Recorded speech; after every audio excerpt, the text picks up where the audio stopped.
Sistem Necromancer, bab 1046 sampai dengan 1050. Bab 1046 Perjamuan Perayaan Bait Suci. Apa-apaan dunia ini? Pertahanan psikologis para pejabat senior pangkalan di kedua sisi meja konferensi benar-benar runtuh. Keringat dingin menutupi dahi mereka, dan mereka melirik dengan gugup ke beberapa mayat di tanah. Sebelum kiamat, setidaknya ada retorika diplomatik. Sekarang setelah ada konflik, mereka langsung lari ke sarang. Kamu seharusnya memberitahuku bahwa kamu memiliki kemampuan ini sebelumnya. Jangan bicarakan hal ini lagi. Saat Wu Heng duduk, dia melirik beberapa orang dan kemudian tiba-tiba melihat ke arah atap di luar jendela. Bang gelombang, jendela kaca temperet itu tiba-tiba meledak menjadi bentuk jaring laba-laba, dan sebuah peluru langsung mengenainya. Saat peluru itu terbang ke ruang konferensi, peluru itu melayang di atas meja konferensi, terbungkus dalam lapisan film air yang mengalir. Riak-riak biru muda beriak di udara, dan peluru berputar cepat di tirai air, tetapi tidak dapat menembusnya. Dentang, saat peluru mendarat, penembak jitu di atap gedung seberang mengalami patah leher. Ledakan gelombang, terdengar suara benda jatuh ke tanah. Di luar pintu ruang konferensi, seolah-olah deretan benda berat jatuh ke tanah, dan suara dengkuran pun terdengar. Wu Heng menjentikkan selongsong peluru di meja konferensi ke tengah, dan matanya tertuju pada pria di seberangnya. Emmett Rothschild, pemimpin kota Nu mengunggah foto dan sedikit perkenalannya di forum. Wajah di foto itu, dengan senyum khas seorang politisi, sangat kontras dengan wajahnya yang pucat saat itu. Emmett, Wu Heng memanggil namanya lalu berkata, "Katakan padaku solusinya." Putra mantan menteri luar negeri itu tiba-tiba menegakkan punggungnya. Tangan yang tersembunyi di bawah meja sibuk mengetik di ponsel mereka, tetapi pengawal di luar tampaknya telah menghilang. Memang benar Tuan Wu Heng datang tiba-tiba. Jakun Emmett menggelinding, dan dia mendapati suaranya menghilang di tengah kata-katanya. Aku menyentuh bibirku dengan ngeri, dan ternyata bibirku sehalus kulit utuh. Wu Heng berkata, apapun yang kutanyakan, jawablah. Lain kali, nyawamulah yang akan hilang. Ketika bibirnya muncul kembali, nada suara Emmett yang khas benar-benar hancur, dan ia tak sabar untuk berkata, pasti ada kesalahpahaman. Kami selalu menghormati keputusan Aliansi Fajar dan bersedia mendukung kultus pencerahan spiritual. Kau yang mengatur rumor-rumor itu untuk memfitnah sekte Lingqi. Wu Heng menyela, tidak, sama sekali tidak. Kami juga sedang menyelidiki masalah ini. Emmett langsung membantahnya. Wu Heng menyipitkan matanya padanya dan berkata, kamu berbohong. Setelah melahap daging dan darah para pahlawan gereja, dia membuka karakteristik pendeta yang mampu membedakan kebohongan persepsi kebenaran. Mungkin sulit untuk membedakan pahlawan lainnya, tetapi politisi di depan kita ini bahkan bukan profesional. Tidak peduli seberapa bagus penyamarannya, hal itu dapat dengan mudah dikenali. Pihak lain mengerutkan kening dan melanjutkan, bagaimana mungkin? Kota Nu masih perlu memperdalam kerjasamanya dengan Istana Yama. Bagaimana mereka bisa melakukan hal seperti itu? Bunuh dia, kata Wu Heng lembut. Patah, leher Emmett tiba-tiba terpelintir 180 derajat. Senyum politisinya membeku di wajahnya, dan kepalanya terbentur ke meja konferensi dengan suara gedebuk. Krek gelombang, tabrak gelombang, semua orang melompat kaget. Meja dan kursi bergeser ke samping, dan beberapa orang panik. Duduklah dan mari kita lanjutkan bicara, kata Wu Heng dengan tenang. Dia duduk kembali di kursinya. Ekspresinya menjadi semakin buruk. Siapa orang kedua yang memegang komando? Wu Heng menjelaskan. Selain dia, siapa pejabat yang paling tinggi jabatannya? Semua orang menatap orang lain. Siapa namamu? Igor. Halo. Orang yang satunya berdiri dan memberi hormat. Ketika ia berdiri, ia menjatuhkan gelas airnya. Baju selamnya menempel di lututnya dan ia gemetar tak terkendali. Puncak menara gereja membentuk bayangan panjang dan miring, dan pendeta Lingqi Fei Fei yang tengah menggenggam telepon seluler di tangannya. Di layar yang menyala, sebuah pesan teks dari Zhao Yanqiu muncul. Orang-orang kami ada di ruang rapat kantor urusan pemerintahan. Silakan langsung ke sana. Astaga, Fei Fei yang berteriak dengan suara rendah, mengatakan bahwa dia lebih suka berkhotbah di gereja atau menjelajahi forum. Aku nggak mau debat sama politisi sialan itu. Setiap kali aku merasa jijik sama sikap mereka. Dia menarik napas dalam-dalam dan berjalan bersama pelayan kerangka itu. Pemimpin kami sedang mendiskusikan sesuatu dengan manajemen senior Anda dan meminta saya untuk datang ke sini. Fei Fei yang mengulangi kata-kata yang telah ia persiapkan sambil berjalan, agar tidak berdebat dengan petugas keamanan. Saat dia mendorong pintu putar, Fei Fei yang mengerutkan kening. Ruangan itu sunyi. Tak seorang pun terlihat. Datang ke tempat yang salah. Setelah keluar dari aula, dia melihat tanda itu lagi untuk memastikan dia berada di tempat yang tepat sebelum dia naik ke atas sambil mengerutkan kening. Mungkinkah mereka telah mengubah lokasi kantornya? Dadada, suara langkah kaki bergema di koridor. Ketika Fei Fei yang mencapai lantai 3 dan berbelok ke koridor dari tangga, jantungnya bergetar hebat. Para penjaga tergeletak di seluruh koridor. Senapan serbu mereka masih tergantung di dada. Dan dengkuran terdengar dari bawah topeng anti peluru mereka. Tidur, tertidur. Fei Fei yang membelalakan matanya. Ini terlalu aneh. Bahkan lebih aneh dari virus zombie. Ya Tuhan. Fei Fei yang gemetar saat melangkah melewati setiap tubuh dan terus maju berjinjit. Akhirnya saya sampai di pintu ruang konferensi. Mengetuk pelan. Dan langsung membukanya setelah mendapat jawaban. Mendengar jawaban dari dalam, dia membuka pintu. Saat pintu terbuka, hal pertama yang kulihat adalah 2 mayat penjaga di pintu. Pada saat ini, hampir separuh orang di kedua sisi meja konferensi panjang telah meninggal. 7 eksekutif senior yang masih hidup meringkuk di tempat duduk mereka seperti burung puyuh. Bagian belakang pakaian wakil komandan, Igor, basah oleh keringat. Paus, Fei Fei yang segera memberi hormat. Pemimpin sekte Lingqi disebut Paus. Gelar yang disepakati oleh Wu Heng dan Granda. Ulangi pengaturannya, kata Wu Heng. Lingqi akan menjadi agama negara basis itu. Suara Igor terdengar datar. Semua media akan segera menghentikan pemberitaan negatif dan akan sepenuhnya mendukung perkembangan Lingqi. Fei Fei yang mengepalkan jari-jarinya erat-erat. Dan sekarang dia mengerti apa yang tengah terjadi. Pihak mereka sedang ditekan dan difitnah. Maka pemimpin mereka datang untuk menyelesaikan masalah tersebut. Bagus sekali. Wu Heng mengangguk. Qi Hancai sedang dalam perjalanan. Mulai sekarang, dia akan bertanggung jawab atas tempat ini. Dan kamu akan membantunya. Ya, pihak lainnya mengangguk. Beberapa jam kemudian, pesawat Qi Hancai tiba di kota Nuh dan semua pekerjaan diserahkan dan diatur. Ini bukan pertama kalinya hal ini dilakukan. Jadi prosesnya lebih lancar dan personel yang mendampingi tahu apa yang seharusnya mereka lakukan tanpa instruksi apapun. Sangat efisien. Setelah serah terima selesai, Wu Heng menyerahkan semua yang ada di sini kepada Qi Hancai dan kembali dengan pesawat. Di kantor kepala, Qi Hancai melihat peta pangkalan di berbagai tempat di ponselnya. Bahkan jika Istana Yama tidak memiliki niatan untuk memperluas dan menyatukan dunia. Namun skala seluruh pangkalan masih terus meluas. Di antara 8 pangkalan utama Dawn Alliance, kami sekarang memiliki hak untuk berbicara di 3 di antaranya. Bahkan kota Nu pun telah dikuasai. Betapa berlebihannya.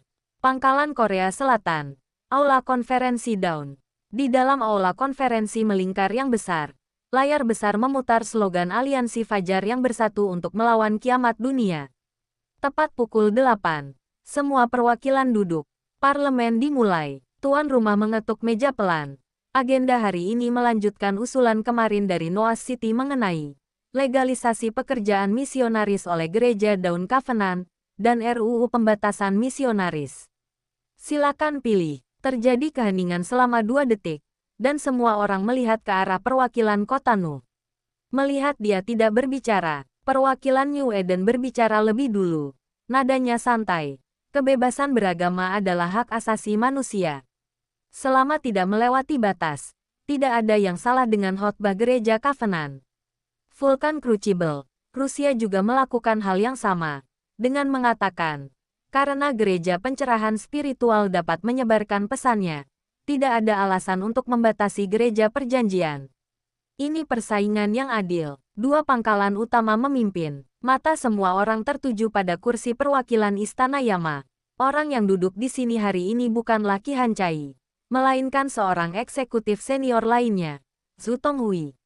Koko, perwakilan Istana Yama, masih menundukkan kepalanya, tidak menolak maupun menyetujui.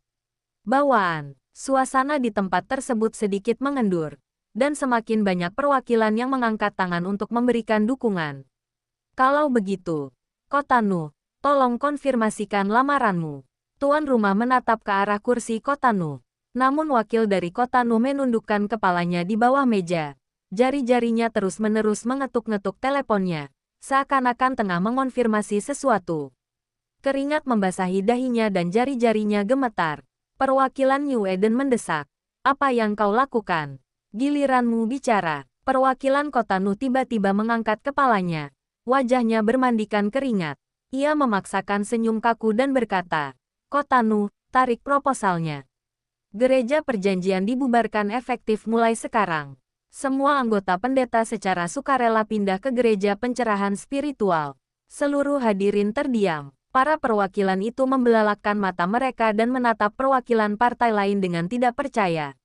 Apa yang sedang terjadi? Anda melobi perwakilan dari berbagai basis kemarin, tetapi Anda menyerah secara langsung hari ini. Perwakilan New Eden memasang ekspresi muram di wajahnya. Saat hendak bertanya, ia melihat Zhu Tonghui akhirnya mengangkat kepalanya dengan senyum tipis di bibirnya. Karena usulan itu telah ditarik, pertemuan akan dilanjutkan, kata Zhu Tonghui ringan, seolah semuanya terkendali. Pembawa acara segera mengganti topik. Selanjutnya, kita akan membentuk tim penyelamat di daerah terpencil. Mohon pertimbangkan suara Anda, tetapi pada saat ini, pikiran semua orang tidak tertuju pada rapat itu. Mereka menatap perwakilan Kotanu, lalu diam-diam melirik Zhu Tonghui. Hanya satu pikiran di benak mereka. Istana Yama, apa sebenarnya yang Anda lakukan? Treasure Island. Wu Heng turun dari lantai atas. Tepat waktu untuk makan malam. Meja makan yang panjang dan sempit itu sudah terisi dengan makanan lezat. Keluarga itu duduk mengelilingi meja makan dan mengobrol. Guru, kata Minnie sambil tersenyum. Suster Viola telah menyelesaikan tahap pertama teknik pemurnian tubuh. Wu Heng mengangkat alisnya dan melihat ke ujung meja lainnya. Viola berdiri dan memberi hormat. Terima kasih atas bimbingan Tuan dan Ratuku. Dalam suara yang tenang, orang masih dapat mendengar kegembiraan yang tak tersembunyikan. Lumayan, Wu Heng mengangguk memuji dan melanjutkan. Ikuti aku untuk tahap kedua besok. Ya, jawab Viola dan duduk kembali di kursinya. Kemudian, Wu Heng melanjutkan obrolannya dengan Sanara dan yang lainnya sebentar. Setelah makan malam, para wanita itu pergi ke ruang latihan untuk berlatih. Wu Heng juga kembali ke ruang belajar. Duduk di dekat jendela, Granda melayang dan berkata, tidak akan ada pangkalan yang berani menimbulkan masalah lagi terkait insiden Kotanu kali ini. Belum tentu, lama-lama pasti akan ada yang mencoba. Hal seperti ini sulit dihindari. Wu Heng menggelengkan kepalanya. Dunia manapun tak pernah kekurangan petualang. Seiring berlalunya waktu, penantang baru akan muncul dan mencoba melakukan sesuatu. Setidaknya akan tenang untuk waktu yang lama. Perhatikan iman dalam 2 hari ke depan. Jika meningkat pesat, biarkan Qi Hancai meningkatkan alokasi sumber daya lagi dan mencoba mempercepat kemajuan gereja. Granda membantu menganalisis. Oke, Wu Heng juga setuju dengan ide ini. Pada saat ini, Permaisuri juga mengalihkan pandangannya dari tabletnya. Saya sarankan Anda membeli beberapa alat sulap. Jika digunakan dengan baik, mungkin akan memberikan efek yang baik. Alat peraga ilusi macam apa? Tanya Wu Heng penasaran. Sang ratu adalah seorang ilusionis saat dia masih hidup. Jadi dia pasti sangat berpengetahuan tentang aspek ini. Permaisuri berkata, misalnya, benda ini merekam teknik cermin gandamu, atau menampilkan beberapa kemampuan yang diyakini orang-orang di duniamu dapat ditunjukkan oleh para dewa, seperti melayang di udara untuk menyampaikan doktrin, atau menciptakan beberapa keajaiban. Kurasa saranmu cukup bisa diandalkan. Kamu dan Minnie bisa pergi besok dan memilih beberapa alat peraga, kata Wu Heng langsung. Treasure Island tidak kekurangan uang, jadi tidak apa-apa untuk membelinya dan mencobanya. Saran-saranku sebelumnya semuanya tidak bisa diandalkan. Sang ratu mengangkat alisnya dan melanjutkan. Aku akan mengajak Minnie jalan-jalan besok dan memilih yang terlihat bagus. Oke, Kedua jiwa itu mengobrol sebentar. Xiao-Xiao terbang kembali dari luar. Tiba-tiba berhenti dan melayang di bahu Wu Heng. Paman juga ada di sini. Wu Heng meletakkan cangkir airnya dan bertanya, kamu pergi bermain kemana lagi? Aku sedang bermain game dengan Suster Lilith. Xiao-Xiao berputar di udara. Tapi dia tiba-tiba bilang ingin minum. Jadi dia menyuruhku kembali gelombang. Minum. Wu Heng menatapnya. Di mana? Itu di atapnya. Xiao-Xiao memegang pipinya. Aku benar-benar tidak mengerti kalian. Orang dewasa. Apa bagusnya benda itu? Wu Heng tersenyum. Mengeluarkan sepotong pakaian dari cincin luar angkasanya dan memakainya. Aku akan pergi melihat apakah dia punya kekhawatiran. Ya, kalau ada masalah, kembalilah dan ceritakan padaku, kata Xiao-Xiao. Lalu terbang ke posisinya sendiri, mengendalikan tablet untuk memilih kartun, dan melihat ke samping. Bibi, di mana Suster Bernie? Sepertinya dia pergi ke kedai untuk mendengarkan cerita. Jawab Ratu. Oh, jawab Xiao-Xiao. Lalu mulai menonton kartun. Wu Heng melepaskan teleportasi dan menghilang. Malam segelap tinta, dan bulan keperakan menggantung tinggi di langit. Lilith duduk di atap dengan gaun gotik panjang bermotif gelap. Ujung roknya mengembang seperti bulu burung gagak, dan gelas di tangannya berkilau diterpa cahaya bulan. Susunan teleportasi menghilang dalam sekejap, dan sosok Wu Heng muncul diam-diam. Minum sendirian larut malam, Wu Heng terkekeh dan duduk di sebelahnya. Lilith meliriknya dari samping. Kau tahu kebiasaan para vampir. Wu Heng mengeluarkan gelas anggur dari cincin luar angkasa dan mengisi teko anggur di sampingnya. Dia menyesapnya dan mengangkat alisnya. Apakah anggur ini sudah basi? Rasanya seperti sesuatu yang gosong.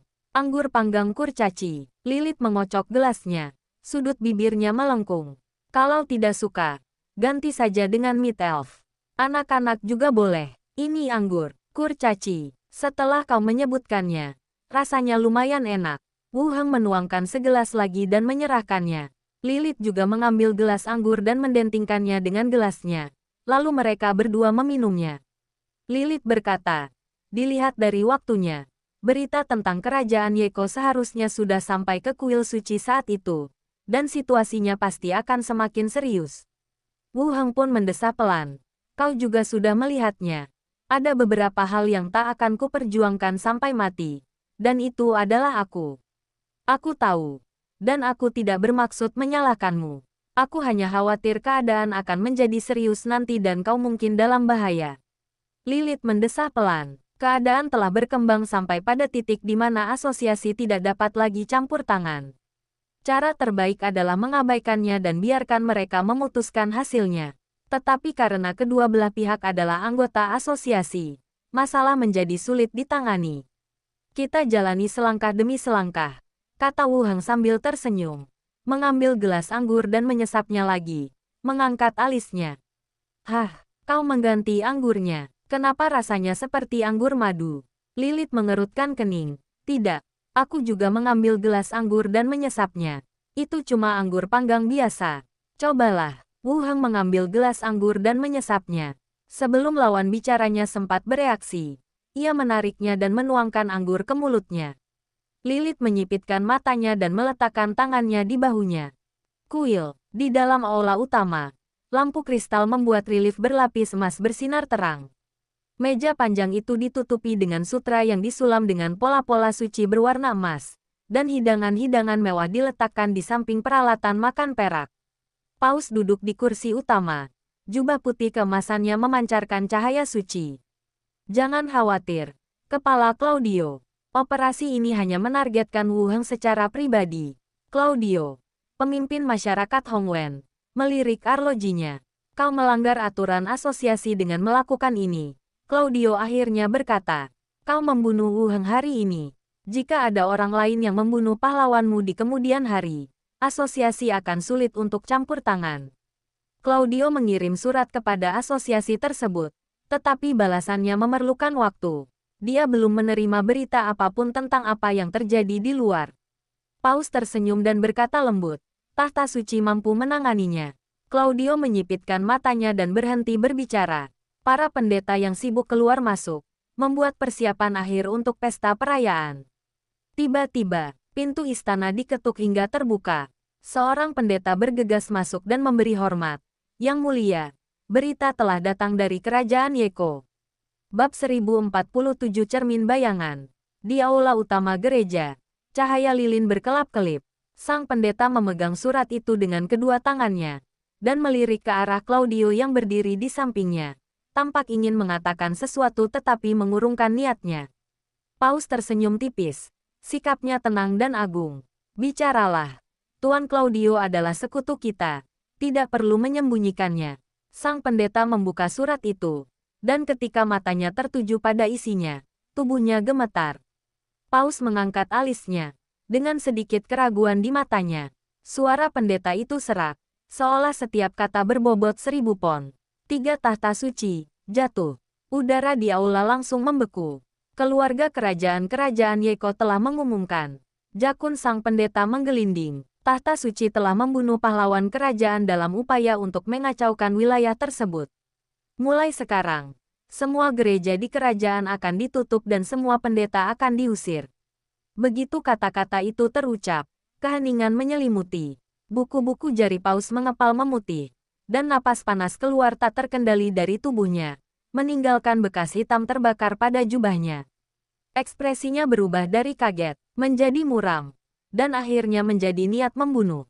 Pupil mata Claudio mengerut saat ia menatap Paus, mengamati ekspresinya untuk melihat apakah ia tampil untuknya lagi. Ketika saya melihat kemarahan yang hampir nyata di mata Paus, saya percaya bahwa ini benar. Namun bagaimana ini mungkin? Wu Heng membunuh 3 pahlawan sendirian saat disergap. Seberapa besar dia telah tumbuh? Bang gelombang. Paus tiba-tiba bangkit. Dan kursi itu meledak berkeping-keping karena kekuatannya. Informasi ini membuatnya tidak punya waktu lagi untuk peduli terhadap sopan santunnya. Dan dia pun pergi tanpa mengucapkan sepatah kata pun. Claudio duduk di sana sejenak sebelum tersadar. Sepertinya zaman memang benar-benar berubah. Dia menggumamkan sesuatu lalu berdiri untuk pergi. Saya tidak tahu apakah kantor pusat kami telah menerima pesan tersebut. Jadi saya harus menyampaikan pesan tersebut sesegera mungkin. Di pagi hari, di Island Masters Mansion, Wu Heng keluar dari tengah tungku. Tubuh bagian atasnya yang telanjang dipenuhi roh jahat dan pola penguat tulang. Ia berjalan ke ruang tamu dengan semburan panas yang masih mengepul. Viola mengenakan bra ketat dan celana pantai. Dan kulitnya yang terbuka juga dipenuhi roh jahat dan pola penguat tulang. Hari ini adalah tahap kedua pelatihannya. Giliranmu, kata Wu Heng sambil membersihkan debu di tubuhnya. Kunci tahap kedua adalah membiarkan api jahat menempa sumsum tulang terlebih dahulu. Menurut metode yang diajarkan permaisuri, kita adalah pahlawan dan tidak boleh mati. Berani. Viola menarik napas dalam-dalam. Dadanya naik turun dengan hebat. Baik, Tuan. Di luar pintu, petugas tengkorak diam-diam mengganti bahan-bahan untuk susunan pelatihan. Dan Viola juga berjalan ke tengah tungku dan duduk bersila. Detik berikutnya, api membubung ke langit, dan Viola mulai berlatih. Tidak lama kemudian, Wu Heng turun dari lantai atas setelah mencuci piring. Duduk di ruang tamu, Catwoman Robei memberi Hu secangkir teh. Wu Heng bertanya, Luo Bei, apakah kamu pernah mencoba teh panggang kurcaci? Ya, kamu bisa memesannya di kedai, tapi rasanya sama sekali tidak enak. Rasanya gosong dan lengket di tenggorokan. Robert langsung menjawab, lalu bertanya, Tuan, apakah Anda menyukainya? Rasanya juga tidak enak. Wu Heng mengambil teh madu yang diberikan kepadanya dan menyesapnya. Itulah yang kukatakan. Tapi ku dengar para kurcaci suka minum ini. Robert duduk dan melanjutkan, mungkin aku sudah meminumnya sejak aku masih kecil. Mereka bicara keras sekali. Apakah mereka minum sesuatu seperti itu? Robe menganalisis. Wu Heng mengangkat alisnya. Tidak mungkin. Saat mereka sedang mengobrol, pintu ruang tamu terbuka dan Minnie serta Niang-Niang masuk satu demi satu. Tuan, Minnie menghampirinya dan menyapanya. Lalu berkata, pagi ini, ibuku dan aku pergi ke toko perlengkapan dan konsorsium lambang ular dan memilih 2 perlengkapan ini. Sambil berbicara, dia mengeluarkan 2 benda dari cincin antariksanya, seakan-akan sedang mempersembahkan harta karun. Salah satunya adalah cermin perak dengan bingkai yang diukir dengan pola lintasan bintang yang rumit, Dan yang kedua adalah kubus Rubik berbentuk segitiga berwarna abu-abu gelap. Wu Heng melihat ke sana, dan informasi tentang kedua benda itu muncul. Cermin bayangan alat peraga. Deskripsi. Merekam penampilan pengguna pertama kali dan menciptakan avatar ilusi, yang dapat digunakan dalam pertunjukan panggung untuk memberikan pengalaman visual yang mengejutkan bagi penonton. Cermin yang dapat membuat 2 kali lipat. Dengan kata lain, dengan barang ini, Anda dapat muncul di beberapa tempat yang tidak dapat Anda jangkau sendiri. Matanya terus menatap benda kedua. Kubus cahaya dan bayangan alat peraga. Deskripsi. Permukaan kubus Rubik dapat memproyeksikan cahaya dan bayangan. Berbagai bentuk dan warna. Dan pemandangan berbeda dapat dibuat dengan memutar kubus Rubik. Alat peraga untuk menciptakan berbagai cahaya dan bayangan. Wu Heng memperhatikan permaisuri, yang duduk di hadapannya, mulai berbicara. Cermin itu diukir dengan bayangan cermin, dan bisa dibuat serta disempurnakan. Efeknya tidak akan sebaik pengganti yang kau buat, tapi cukup untuk mengelabui orang-orang di sana. Wu Heng mengangguk. Para penyintas di dunia zombie tidak memiliki level, jadi efek teknik bayangan cermin mungkin tidak terlalu tinggi, tetapi sudah cukup. Sang Ratu melanjutkan. Benar sekali. Teknik cermin semacam ini tidak bisa mengeluarkan suara atau melakukan tindakan apapun sendiri. Ini tidak sulit. Orang modern tidak dapat melihat melalui teknik cermin. Dan pidato publik juga akan disampaikan melalui pengeras suara. Catat saja terlebih dahulu. Kemudian, sang permaisuri melanjutkan dengan memperkenalkan benda kedua, kubus cahaya dan bayangan, yang diukir dengan susunan cahaya dan bayangan, dapat dipadukan menjadi berbagai pola dan pemandangan, seperti langit berbintang, dunia bawah laut, dan kota-kota kuno. Wu Heng mengambil kubus Rubik dan mengamatinya. Bentuk segitiga kubus Rubik bisa disesuaikan. Setiap penyesuaian mewakili kombinasi cahaya, bayangan, dan efek yang berbeda, dan desainnya cukup mudah digunakan. Apakah hanya mereka berdua? Tanya Wu Heng. Hanya 2 efek ini yang berguna untukmu, dan keduanya merupakan properti yang mahal. Boneka permaisuri duduk menyamping di atas sofa tunggal dengan sangat elegan. Putri Tianhu perlu mengeluarkan uang untuk keluar, kata Wu Heng bercanda. Mini terkekeh, dan sang ratu berkata langsung, habiskan saja uangmu, tidak masalah.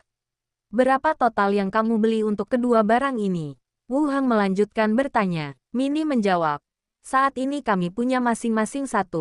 Tapi Nona Letili bilang kalau butuh lebih banyak, kami bisa memindahkannya dari sekitar Laut Zamrud. Dari kelompok lambang ular, ini hal yang baik. Barang-barang yang dipesan oleh Snake Emblem Group dijaga kerahasiaannya. Jika ini toko properti biasa, berita ini mungkin akan tersebar. Meskipun itu bukan masalah besar. Lebih baik tidak terlalu mencolok. Kalau begitu pesanlah 50 potong untuk setiap barang terlebih dahulu, kata Wu Heng. Baiklah, aku akan meneleponnya sekarang. Mini berjalan ke samping, mengambil telepon rumah, dan menekan nomor itu. Wu Heng tidak memberi Lady Li telepon seluler, tetapi ia tetap memasang telepon yang terhubung sehingga dia bisa melakukan panggilan telepon dalam area setempat. Jika terjadi sesuatu, itu bisa lebih nyaman. Mini mengangkat telepon dan mengobrol sebentar, lalu menutup telepon dan menoleh. Tuan, Nona Letili sudah dihubungi. Beliau bilang akan menangani masalah ini sesegera mungkin. Ya, Wu Heng mengangguk. Setelah mengobrol dengan Mini dan yang lainnya di lantai bawah sebentar, dia berdiri dan berkata, Nyonya, kami akan segera keluar. Ayo naik ke atas dulu. Baik. Sang ratu berdiri dan berjalan ke atas bersama mereka. Kembali ke ruang belajar. Wu Heng meminta Benny untuk memanggil Xiao Xiao kembali dari luar, lalu membuka pintu dan langsung masuk. Saat keluar dari gerbang, tempat itu masih merupakan ruang pemantauan penjara. Wu Heng melepaskan hantu itu, duduk di kursi di sampingnya, mengeluarkan ponselnya dan menghubungi nomor Qi Hancai. Telepon berdering 2 kali sebelum tersambung. Dan suara Qi Hancai keluar. Halo. Wu Heng bertanya, bagaimana situasi di sana? Qi Hancai menjawab, setelah Anda pergi, beberapa pejabat memberontak, tetapi pemberontakan itu mudah ditumpas. Sekarang seluruh kota Nu berada di bawah kendali kami. Setelah menduduki pangkalan, Qi Hancai menjadi sepenuhnya akrab dengan semua prosedur. Ini soal latihan. Untuk menjadi sempurna, Wu Heng terus bertanya. Bagaimana dengan aliansi Fajar? Apakah kau bertanya tentang proposal untuk kota Nuh? Suara Qi Hancai diwarnai tawa saat ia melanjutkan. Konferensi Fajar diadakan pada hari kau pergi. Zhu Tonghui hadir. Pada saat itu, sebagian besar pangkalan menyetujui legalitas pekerjaan misionaris gereja perjanjian. Kemudian, perwakilan dari kota Nuh tiba-tiba berubah pikiran dan mengatakan ingin membubarkan gereja. Kudengar saat itu, semua pangkalan utama memandang perwakilan dari kota Nuh seolah-olah dia pengkhianat. Setelah jeda sejenak, ia melanjutkan, semua pendeta gereja perjanjian telah ditugaskan ke gereja Lingqi. Mereka akan ditugaskan sebagai pendeta kita. Bagus sekali. Puji Wu Heng. Lalu bertanya, apakah itu menimbulkan dampak? Qi Hancai menjawab, saya belum melihat dampaknya sejauh ini. Informasi yang relevan belum muncul di forum, juga belum dipublikasikan. Namun, para pemimpin puncak pangkalan-pangkalan utama pasti telah mengetahui beberapa informasi. Seorang perwakilan menelepon saya dan menanyakannya. Jika mereka bertanya, katakan saja bahwa kami bersedia hidup damai, kata Wu Heng. Wu Heng berpikir sejenak lalu berkata, sekian dulu. Hati-hati dan kabari aku kalau ada apa-apa. Ya, telepon Li Yahong. Qi Hancai tersenyum dan berkata, kerangka yang kau siapkan untukku sudah cukup untuk melindungiku. Jangan khawatir. Baiklah, itu saja untuk saat ini. Setelah keduanya selesai berbicara dan menutup telepon, Wu Heng terus menghubungi nomor Li Yahong. Setelah panggilan tersambung, saya bertanya langsung, bagaimana kabarmu akhir-akhir ini? Semuanya berjalan lancar. Kudengar Qi Hancai telah menguasai kota Nuh. Jawab Li Yahong. Kita baru saja selesai bicara di telepon. Wu Heng bersandar. Sekarang, pangkalan-pangkalan utama pada dasarnya tidak akan menghalangi perkembangan sekte Lingqi. Beritahu Zhao Yanqiu bahwa dalam sebulan, aku ingin para pendeta berkhotbah di setiap pangkalan. Nanti aku sampaikan pesannya pada Suster Zhao. Suara Li Yahong pun berubah serius. Wu Heng berpikir sejenak dan melanjutkan. Saya punya 2 alat peraga di sini. Ambillah nanti kalau ada waktu. Saya akan meninggalkannya di gerbang penjara. Anda bisa memberikannya kepada Zhao Yanqiu dan memintanya untuk menggunakannya untuk berkhotbah. Saya akan membuat video yang menunjukkan cara menggunakannya. Alat peraga, aku tahu cara menggunakannya, kata Li Yahong. Di tangannya, dia mengenakan cincin api yang diberikan kepadanya oleh Wu Heng, yang dapat mengeluarkan bola api. Kekuatannya sebenarnya rata-rata, dan satu-satunya fungsinya adalah menahan orang-orang dengan kemampuan khusus. Kalau begitu, kamu bisa mengajari Zhao Yanqiu saat waktunya tiba. Bagus. Setelah keduanya selesai mengobrol, mereka menutup telepon. Begitu telepon ditutup, Xiao Xiao menerobos masuk melalui dinding dan berkata dengan nada mendesak, Paman. Cepat. Ada 2 zombie level 20 di penjara. Wu Heng mengangkat alisnya. Sudah lama sejak zombie di sini mencapai level 20. Setelah berdiri, dia melihat ketiga hantu lain yang tak jauh darinya dan berkata, kita akan melihat zombie. Kalian mau ikut? 3 hantu lainnya melirik ke sini lalu mengalihkan pandangan mereka kembali ke ponsel mereka. Ayo pergi. Ayo pergi. Tanya Wu Heng sambil berjalan. Apakah kalian sudah memikirkan nama? Xiao Xiao melayang di sampingnya. Perlukah dipikirkan? Bukankah jabatannya sudah pasti? Paman. Apa paman salah ketik lagi? Oh, benar juga. Tidak perlu bangun sekarang. Wu Heng tertawa dan mempercepat langkahnya. Ikuti Xiao Xiao keluar sel zombie level 20. Pintu penjara yang berat terbuka. Mengaum gelombang. Terdengar suara gemuruh yang memekakkan telinga. Dan sesosok bayangan gelap mendekat. Menyerbu ke arahnya. Dengan rantai besi. Berderak. Suara mendesing. Tiba-tiba aliran air tipis melintasi kegelapan. Tepat melewati leher zombie itu. Berdeguk gelombang. Kepalanya terguling. Dan tubuh besar zombie itu jatuh ke tanah dengan suara keras. Dan darah keruh menyembur keluar. Orang yang dipenjara di sel ini adalah zombie dari pendeta Vatikan yang ditangkap sebelumnya.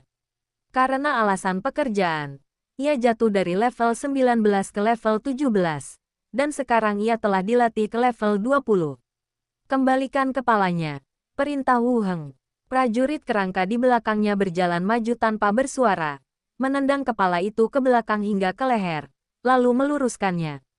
Teknik pelatihan tulang dilepaskan. Daging dan darah cepat terkelupas, dan tulang-tulang ditata kembali. Tengkorak tinggi perlahan berdiri, dengan sayap seperti cangkang serangga yang membentang dari punggungnya. Prajurit roh level 20. Paman, apa pekerjaannya? Xiao Xiao mendekat. Prajurit roh, kata Wu Heng. Secara logis, nama-nama kerangka seharusnya berkaitan dengan pekerjaan mereka semasa hidup.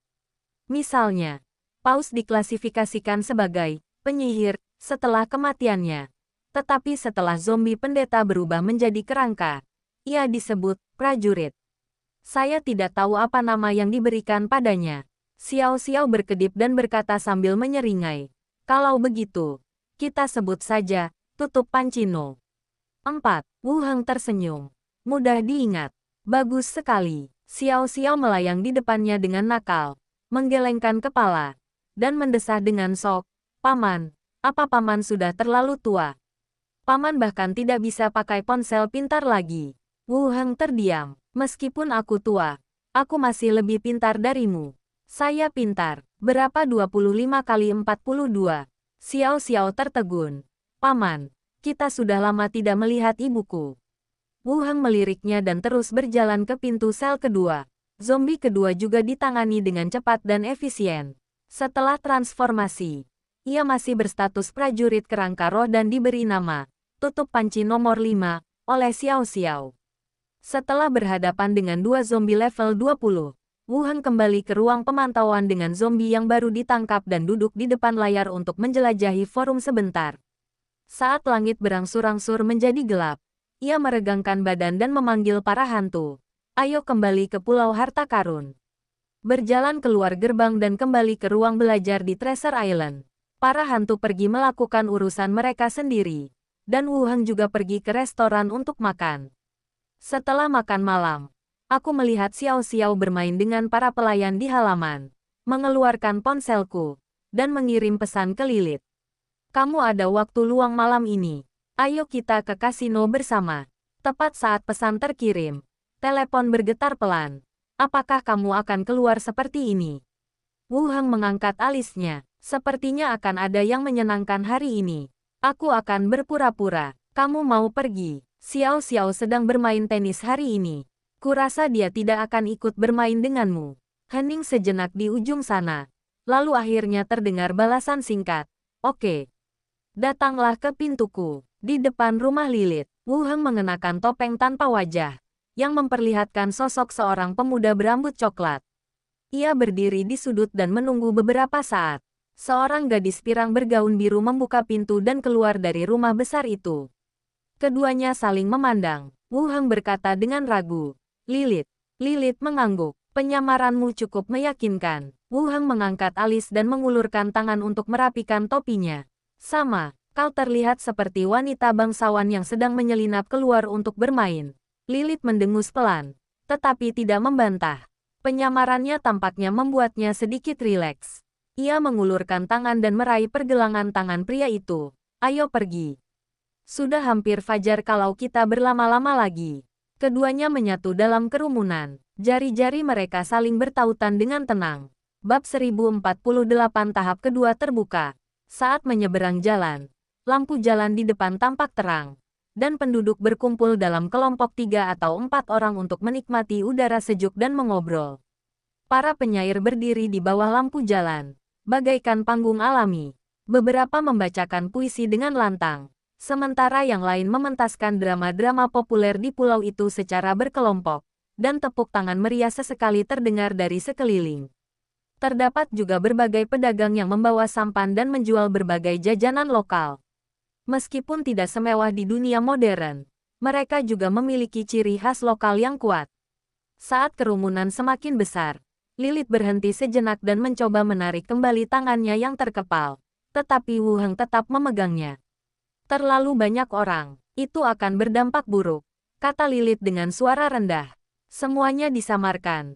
Apa yang kau takutkan? Wu Heng tersenyum. menariknya lebih dekat, dan membawanya keluar dari jalan. Masuklah ke tengah kerumunan. Lilith tidak punya pilihan selain menarik pinggiran topinya ke bawah lagi dan mengikutinya dengan langkah besar. Tetapi daun telinganya semuanya merah. Tuan, tolong belikan bunga untuk adikku. Seorang gadis kecil membawa sekeranjang bunga tiba-tiba muncul di hadapan mereka berdua. Matanya berbinar-binar. Wu Heng memandangi bunga-bunga di dalam keranjang dan menunjuk mawar merah yang paling terang. Aku mau yang ini, 15 koin tembaga. Tuan, gadis kecil itu mengeluarkan bunga-bunga itu dengan cekatan. Wu Heng meraba-raba cincin luar angkasanya, tetapi tidak menemukan uang receh. Ia hanya mengeluarkan 1 koin perak dan berkata, ayo beli 1 koin perak. Mata gadis kecil itu terbelalak kaget, lalu ia segera mengambil sebuket besar bunga dan menjejalkannya. Terima kasih, Pak. Semoga Bapak dan adik Bapak bahagia. Lilith terkejut karena lengannya dipenuhi bunga. Ia menundukkan kepala untuk menciumnya, dan tanpa sadar sudut mulutnya terangkat. Kemudian, dia terbatuk pelan dan memasukkannya ke dalam cincin luar angkasa. Gadis pembawa bunga pergi dan keduanya melanjutkan perjalanan. Lilith perlahan-lahan menjadi rileks dan menggenggam lengannya, dan keduanya tampak seperti pasangan manis yang sedang berlibur.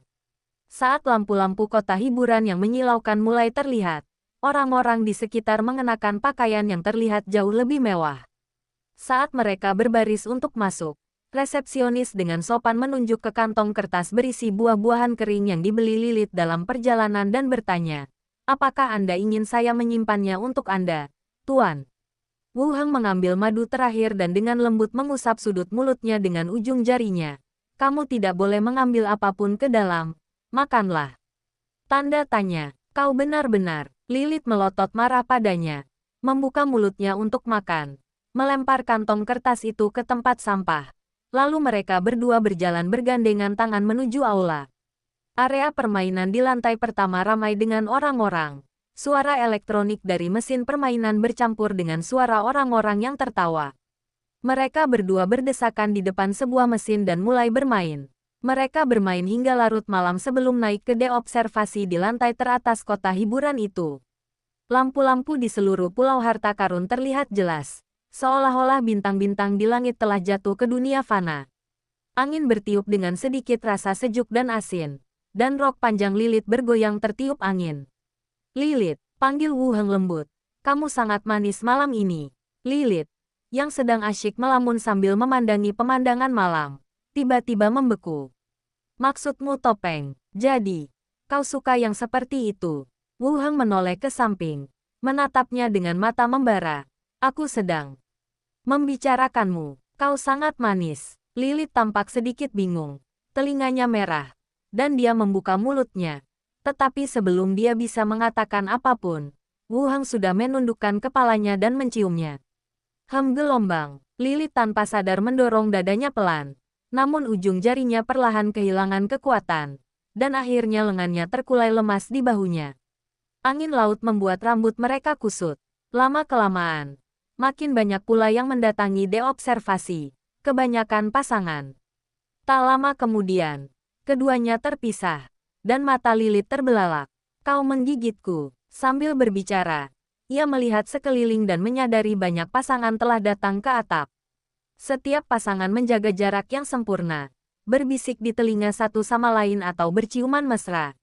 Suhu di seluruh atap terasa jauh lebih tinggi daripada di luar. Ayo pergi. Aneh sekali di sini. Lilith meraih tangan Wu Heng dan hendak pergi. Wu Heng memegang ujung jarinya yang panas dan berbisik. Aku sudah memesan kamar di lantai 5. Bisakah kau istirahat sebentar sebelum kembali? Lilith berhenti sejenak. Apakah kamu lelah? Ayo pergi. Wu Heng menggandeng tangannya dan berjalan turun. Gesek kartu untuk membuka pintu. Pintu tertutup pelan di belakangnya dengan bunyi klik yang hampir tak terdengar. Sebelum Lilith dapat berdiri tegak, ia didorong ke panel pintu oleh suatu kekuatan lembut. Wu Heng dengan santai melepas topeng tanpa wajah dan memasukkannya ke dalam cincin ruang. Ia menyisir rambut panjangnya dengan jari-jarinya, lalu menundukkan kepala dan menciumnya lagi. Kali ini, di ruang pribadi, respons Lilith jelas jauh lebih antusias. Dia berdiri berjinjit dengan canggung, melingkarkan lengannya di lehernya, dan bulu matanya bergetar sedikit. Ketika keduanya terpisah sedikit untuk mengambil napas, tunggu. Lilith juga melepas topengnya. Sebuah topeng perak bermotif padat. Saat ia melepasnya, riak-riak seperti air muncul di permukaannya. Saat sihir penyamarannya terangkat, rambut coklat panjangnya tergerai seperti air terjun, dan wajah cantiknya pun terungkap lagi. Wu Heng mengulurkan tangannya dan membelai lembut pipinya, mengusap rona merah di pipinya dengan ibu jarinya. Kamu cantik sekali. Sebelum dia bisa menyelesaikan kata-katanya, sebuah ciuman telah mendarat di mulutnya yang sedikit terbuka. Wu Heng meraba-raba mencari ikatan di punggungnya dan setelah beberapa kali mencoba melepaskannya, Lilith mendorongnya dan berkata, "Kau bodoh sekali." Bei menarik pita itu dengan punggung tangannya dan pita itu pun terlepas. Rok panjangnya terurai bagaikan kelopak bunga, menampakkan kulitnya yang seputih giok. Wu Heng mengagumi tubuh di depannya. Dari tulang selangka yang ramping hingga pinggangnya yang ramping, setiap incinya tampak seperti mahakarya sang pencipta yang paling sempurna. Lilith menatapnya. Matanya terobsesi padanya. Pemalu. Namun diam-diam bahagia. Dia memang anak kecil. Begitu terobsesi dengan dirinya sendiri. Wu Heng dengan lembut mengangkatnya dan berjalan menuju tempat tidur. Lampu di samping tempat tidur redup. Dan Lilith tampak malu-malu dan malu-malu. Mengerutkan bibirnya. Benar-benar kehilangan tampilan dingin dan jauh yang biasa dimilikinya. Wu Heng menatap pemimpin wanita yang ditakuti seluruh dunia itu. Matanya berair. Dan kulitnya yang seputih salju merona bak bunga persik. Kontras yang kuat ini memberinya rasa penaklukan yang tak terlukiskan. Seperti menjinakkan macan tutul salju yang sombong. Setelah mengaguminya sejenak, saya melihat Lilith hendak marah. Dia dengan lembut mengangkat rahang halus itu dengan jari-jarinya, lalu membungkuk dan menciumnya dengan lembut. Lilith menghela napas pelan dari tenggorokannya. Kemudian, Wu Heng meraih tangannya dan mengangkatnya ke atas kepalanya, lalu menurunkannya di sepanjang lehernya seperti bunga plum. Yang jatuh, tubuh Lilith sedikit gemetar, dan dia tiba-tiba melengkungkan pinggangnya. Cukup, cukup. Suara Lilith dipenuhi kepanikan. Napas panas Wu Heng menyemprot telinganya. Aku mencintaimu gelombang. Dalam cahaya redup, sosok keduanya terpantul di dinding. Leher ramping Lilith melengkung anggun, bersandar seperti angsa yang sekarat. Sementara punggung lebar Wu Heng membentuk siluet kuat di dinding. Pagi hari, di dalam bak mandi besar, Wu Heng bersandar di dinding dengan Lilith di lengannya. Kulit gadis itu yang seputih gading agak kemerahan. Rambutnya yang basah menempel di lehernya, berkibar lembut mengikuti napasnya, menimbulkan sedikit rasa gatal. Jam berapa sekarang? Lilith mengangkat wajahnya dengan linglung. Pipinya yang merah masih menampakkan gairah yang masih tersisa. Masih pagi. Wu Heng mengeratkan pelukannya di pinggang gadis itu dan mendorong gadis yang mencoba bangkit itu kembali ke dalam pelukannya. Kau, Lilith melotot malu. Bukankah ini sudah cukup? Meskipun dia sedang memarahi, nadanya berbeda dari Lilith di masa lalu, sangat lembut dan halus. Wu Heng tersenyum dan berkata, sekalipun kau bertingkah seperti anak manja, aku tidak akan membiarkanmu bangun. Siapa yang bertingkah seperti anak manja? Lilith membuka mulutnya, memperlihatkan dua taring vampirnya. Kalau kau terus bicara omong kosong, aku akan menggigitmu. Wu Heng mengeluh. Aku hanya merindukanmu. Sudah lama sekali sejak terakhir kali kita bertemu. Lilith tertegun. Taringnya tercabut. Lalu dia mengisap lembut daun telinganya dan bergumam. Anak kecil. Keduanya adalah pahlawan. Dan mereka dapat mempertahankan pasokan kekuatan fisik yang konstan. Sehingga mereka dapat dikatakan sebagai pasangan yang sempurna. Sebenarnya kalau dipikir-pikir, mereka berdua sudah saling kenal cukup lama. Sejak awal, dia hanya ingin bergantung pada Lilith dan membantunya mengendalikan Secret Society hingga aliansi selanjutnya. Dia juga merupakan pahlawan pertama yang ditemui Wu Heng. Kemudian, Lilith tinggal sementara di Pulau Harta Karun, dan hubungan mereka pun memanas. Ketika Wu Heng pergi ke wilayah vampir untuk menyelamatkan Lilith, ia akhirnya menaklukkan pemimpin yang dingin ini sepanjang hari. Kemudian, air beriak pelan, dan kulit yang saling bersentuhan dengan cepat memanas. Ding-dong gelombang. Suara pesan teks memecah keheningan yang ambigu. Wu Heng mengangkat tangannya dan telepon genggam yang diletakkan tidak jauh terbang ke arahnya. Buka kunci layar. Itu pesan dari Mini. Layarnya menyala. Menampilkan pesan dari Mini. Guru, apakah Anda masih melakukan penempaan tulang Saki seperti biasa hari ini? Semua hantu ada di rumah, yang membuktikan bahwa Wu Heng juga tinggal di Treasure Island.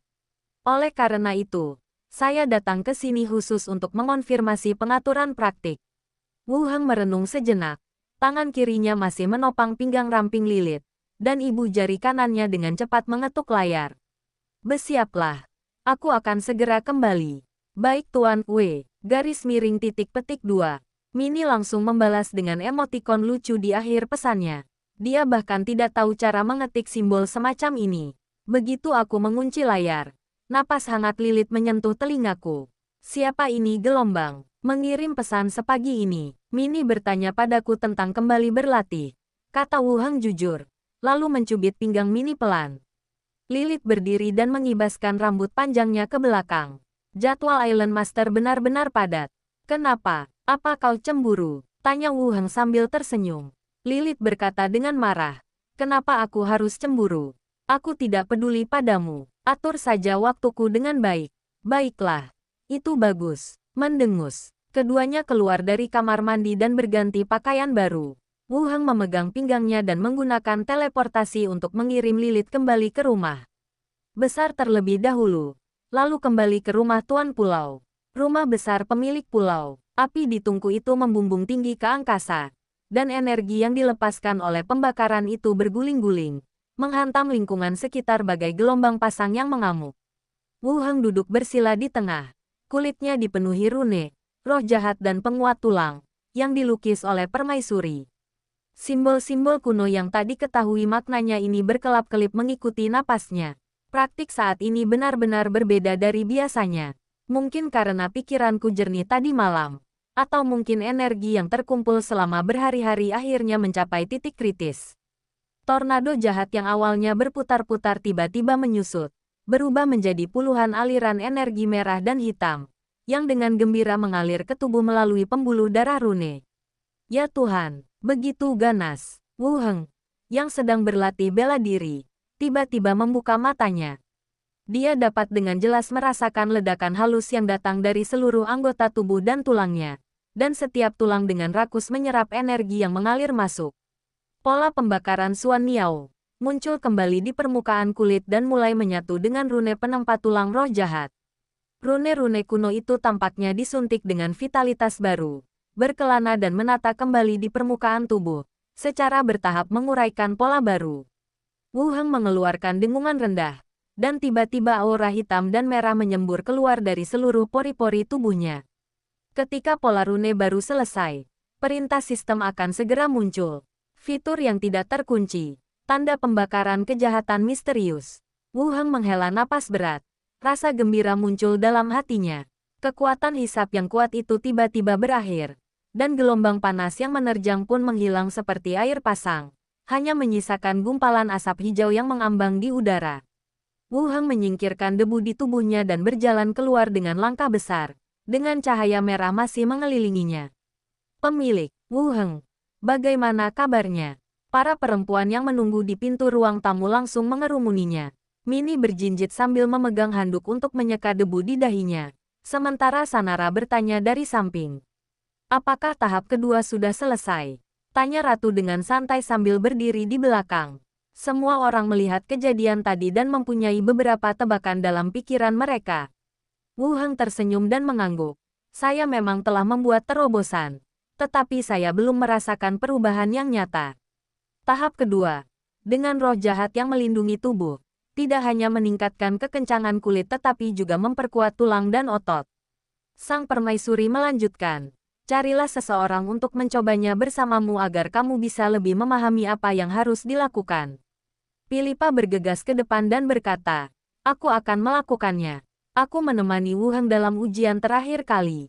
Kamu, Wu Heng meliriknya dan menepuk dahinya. Levelmu terlalu rendah. Sialan. Kau menghinaku, kan? Philippa mencubit pinggangnya dan ditarik kembali ke kerumunan oleh Robert. Sang permaisuri melanjutkan. Mari kita tunggu para saudari peri kayu kembali untuk ujian. Levelnya akan paling tepat. Ketika dia berbicara, Pintu didorong terbuka. Para saudari peri kayu juga masuk dengan debu yang menggantung di tubuh mereka. Kulit mereka yang berwarna gandum berkilau di bawah sinar matahari. Dan garis-garis otot mereka sedikit naik turun mengikuti napas mereka.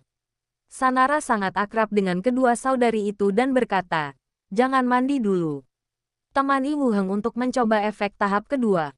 "Guru, apakah Anda sudah menguasai tahap kedua?" Mata Suster Eluria terbelalak. Kakakku Sylvain juga berkata, "Wah, kamu detektif yang hebat. Karena kamu belajar dengan sangat cepat."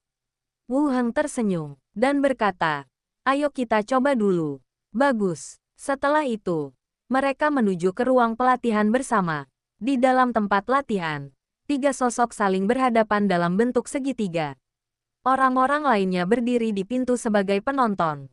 Dentang. Kedua kakak beradik itu menghunus pedang mereka secara bersamaan. Kakak perempuan yang lebih tua memegang pedang panjang di kedua tangan. Dan adik perempuan yang lebih muda memegang pedang panjang dan pendek di kedua tangan. "Tuanku, kami sudah sampai," seru Eluria. Dan kedua saudari itu berubah menjadi 2 bayangan. Melesat maju. Dan tiba di sisinya dalam sekejap mata.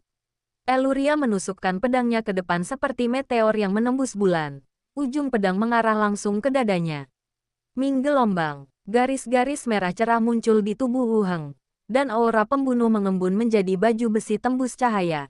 Menghalangi pedang panjang itu menusuk ke depan. Eluria mengerutkan kening. Dan dalam sekejap mata, ia menghunus pedang kedua. Tiba-tiba, cahaya pedang meledak 3 inci dari dadanya. Energi pedang nyaris menembus roh jahat dan mengenai kulit. "Kapan?" Terdengar suara logam yang tajam, dan percikan api beterbangan ketika bilah pedang menyentuh kulit. Suara logam itu membuat gendang telinga semua orang membengkak. Sangat sulit gelombang. Di belakangnya, saudari peri kayu, Sylvain, berseru. Bab 1049 Semua Kemajuan. Pupil mata para suster mengecil pada saat yang sama. Mereka sudah tahu bahwa teknik ini dapat meningkatkan pertahanan. Tetapi mereka tidak menyangka efeknya akan begitu mengerikan. Serangan penuh kekuatan seorang pendekar pedang tingkat tinggi bahkan tidak mampu menembus permukaan kulit. Benturan bilah pedang dengan daging dan darah menghasilkan suara seperti benturan logam dan batu. "Sylvain," teriak Eluria pelan dan mundur dengan kasar. "Kakakku mengerti maksudku." Lalu dia menusukkan kedua pedangnya ke pinggangku bagaikan ular berbisa. Ujung pedangnya berputar dan menciptakan gelombang udara spiral. Suara robekan daging yang diharapkan tak terdengar. Kedua pedang itu tiba-tiba berhenti sekitar setengah inci dari kulit. Seolah-olah telah menembus tembok kota yang tak terlihat. Baju zirah tembus pandang yang dipadatkan dengan roh-roh jahat menciptakan riak-riak seperti gelombang air. Menghilangkan semua kekuatan benturan menjadi ketiadaan. Ubah formasi. Kedua saudari itu saling mengaitkan sosok mereka dan melancarkan serangan menyeluruh ke arah Wu Heng. Pedang panjang itu berubah menjadi cahaya perak di seluruh langit, menutupi seluruh tubuh Wu Heng dari segala arah. Semua orang yang ada di bangku penonton pun ikut melebarkan matanya, menyaksikan berbagai serangan yang diperagakan oleh kedua saudari peri kayu itu. Ding ding ding ding gelombang. Suara benturan logam yang keras itu bagaikan hujan yang tiba-tiba menghantam daun pisang. Semua tebasan biasa ditangkis oleh armor transparan itu, dan energi pedang yang sesekali menerobos pertahanan dan menebas kulit hanya meninggalkan bekas putih sekilas. "Sekarang giliranku," kata Wu Heng, yang tadinya bersikap defensif. Ia segera mengulurkan tangan kanannya, dan dengan tepat menjepit ujung pedang Eluria dengan jari telunjuk dan jari tengahnya. Dengan jentikan tangan kirinya, belati Sylvain jatuh ke tanah sambil berputar. Kedua saudari itu tetap terpaku dalam posisi menyerang. Keterkejutan tampak di mata mereka. Teknik serangan gabungan yang mereka banggakan tidak hanya gagal menimbulkan bahaya apapun pada lawan, tetapi juga mudah dihilangkan. Apakah senjatanya dijentikkan dengan jari? Wu Heng tidak bergerak sedikit pun selama seluruh proses. Kedua saudari itu berdiri di tengah lapangan latihan. Tangan mereka yang memegang pedang sedikit gemetar. Sebagai ahli pedang generasi muda peri kayu, meski mereka tidak berani mengatakan bahwa mereka dapat menyamai para prajurit heroik, mereka selalu memiliki keyakinan penuh dalam bidang pertarungan jarak dekat. Tetapi sekarang, semua keterampilan, Kecepatan dan kekuatan mereka seperti permainan anak-anak di depan tubuh yang tampaknya lemah ini. Yang lebih ironis lagi adalah pihak lain adalah seorang penyihir. Cukup, Wu Heng melepaskan cengkeramannya pada pedang dan mengusap dadanya yang agak merah. Dentang-dentang itu membuat tulang-tulangku mati rasa. Kedua saudari itu terbangun seolah-olah dari mimpi dan segera menyarungkan pedang mereka. Adikku, Sylvain, berlari kecil menghampiri. Matanya berbinar dan terkejut. Pak, ini, semua hasil latihan binaraga. Tentu saja, Wu Heng mengangguk dan berjalan keluar lapangan. Garis-garis di kulitnya berangsur-angsur menghilang. Luar biasa, Sylvain tiba-tiba memeluk lengannya. Apakah kita bisa begitu kebal setelah menguasai ini? Wu Heng membiarkan gadis peri kayu itu memegangnya. Jika profesi jarak dekat kalian mendapatkan kemampuan ini, efeknya pasti akan lebih baik lagi. Kakak, kau dengar itu? Sylvain berbalik dan bergegas menuju Eluria. Kita telah belajar untuk menjadi lebih kuat. Eluria membenturkan kepalanya dan berkata, kenapa kamu berteriak? Jaga penampilanmu. Di pinggir lapangan, penonton pun menghampiri dan mengajukan beberapa pertanyaan dengan penuh kekhawatiran. Permaisuri berkata, pertahanan hanyalah fondasinya.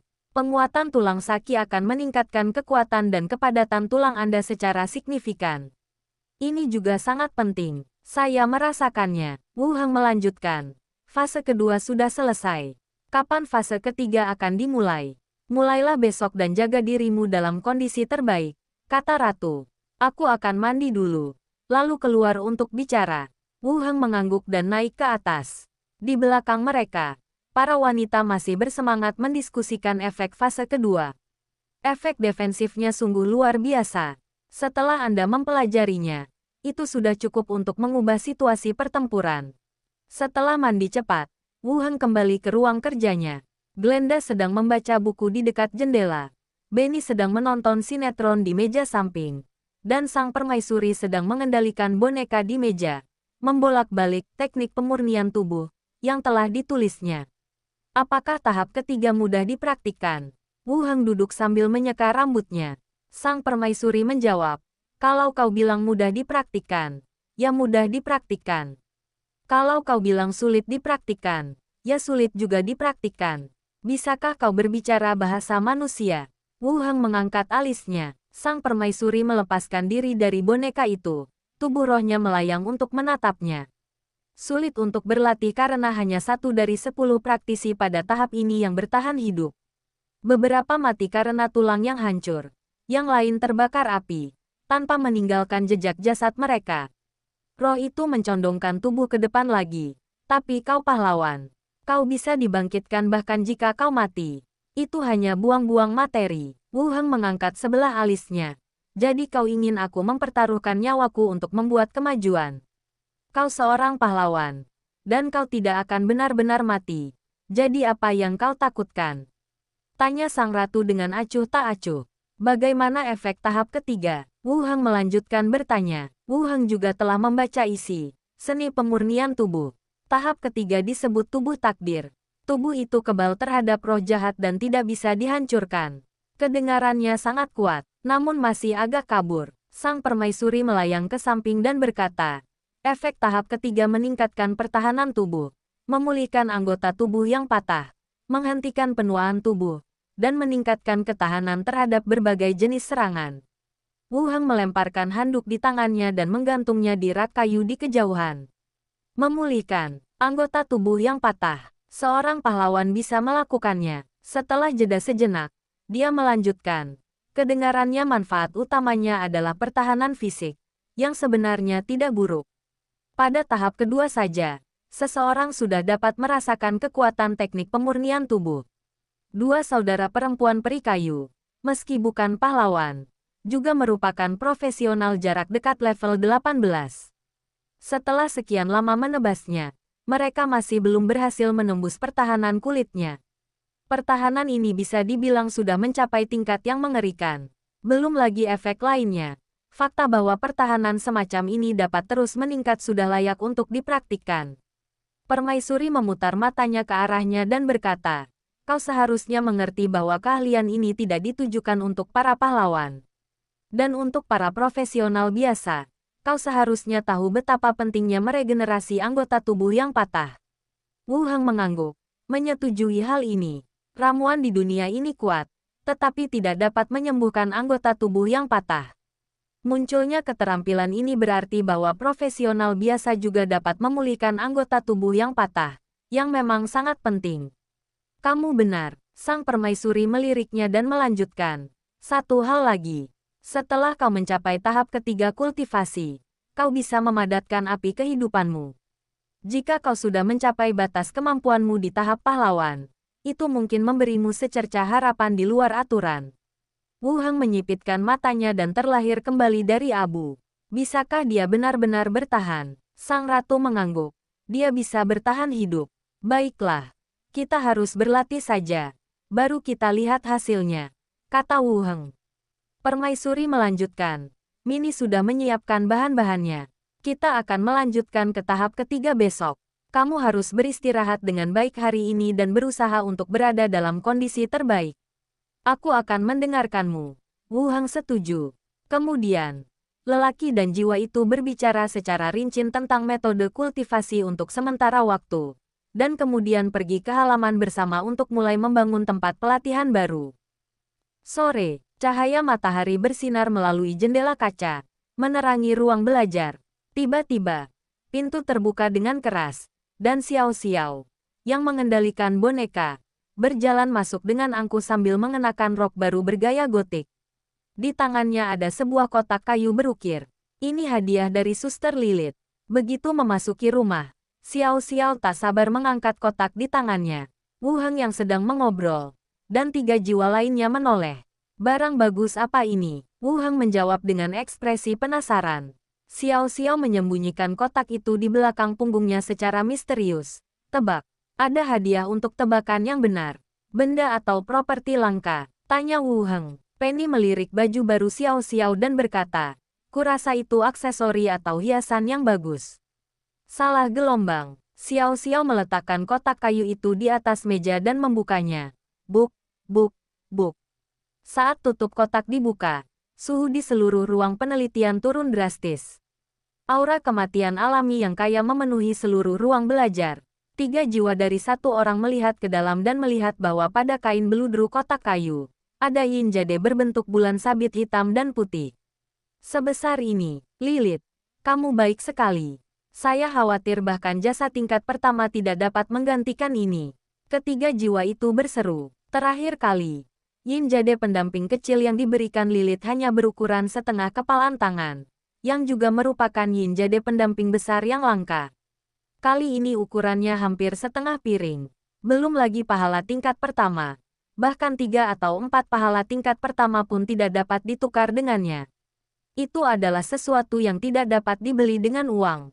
Lilith sangat bersedia melakukan itu, kata Glenda dengan terkejut. Kakak juga bilang gelombang. Xiao Xiao menggantungkan giok yin berbentuk bulan sabit di tempat giok yin awalnya diletakkan.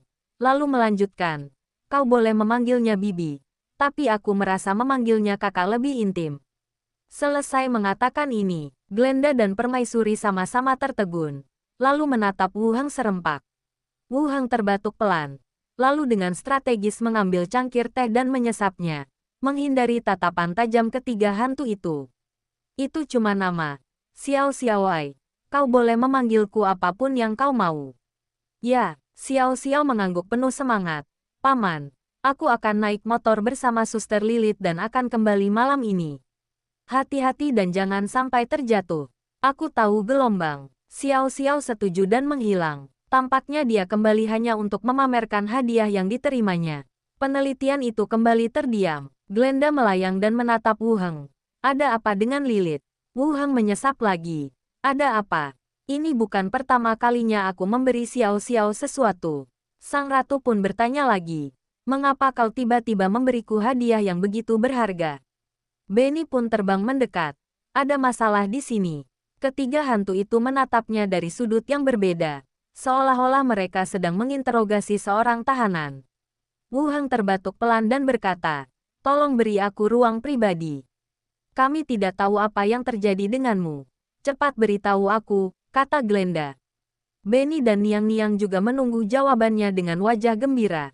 Wu Heng meletakkan cangkir tehnya dan berkata, "Tidak apa-apa, ini biasa saja." "Apakah kamu sungguh baik-baik saja?" Glenda tampak ragu. "Tidak semuanya buruk," bisik Wu Heng. "Ada kemajuan." Glenda melanjutkan. "Apa kemajuannya?"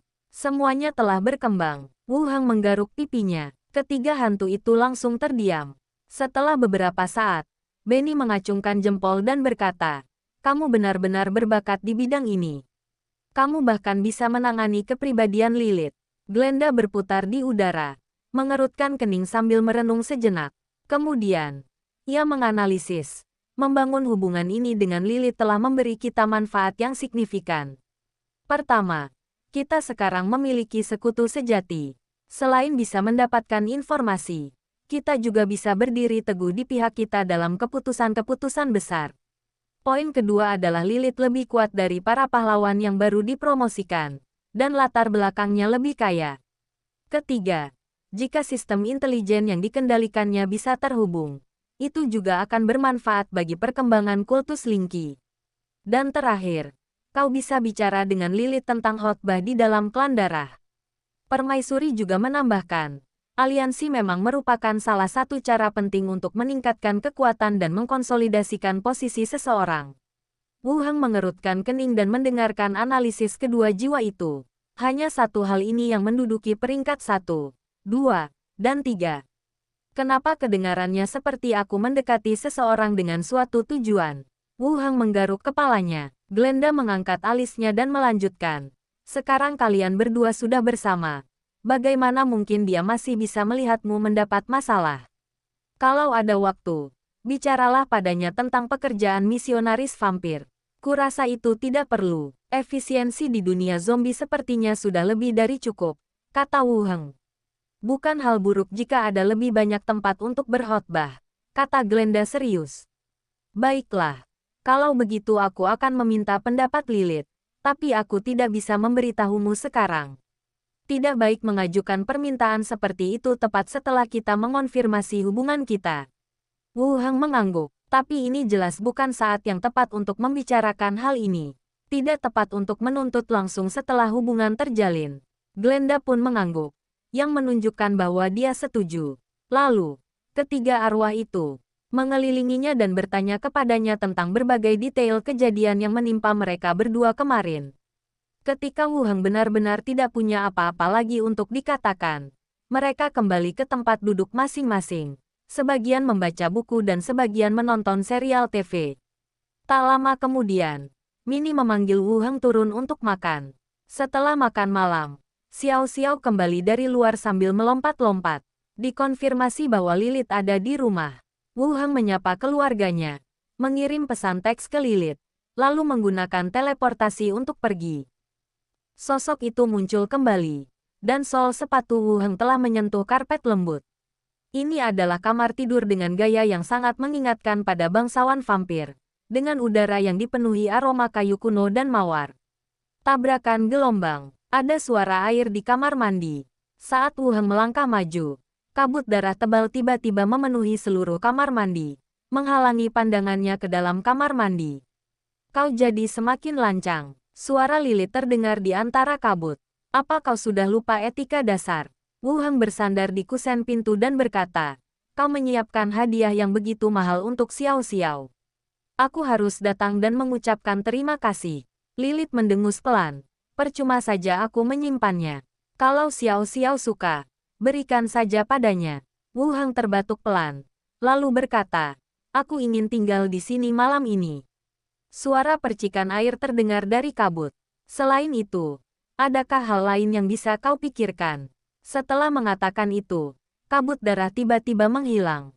Di dalam bak mandi, Lilith membelakangi sisi ini.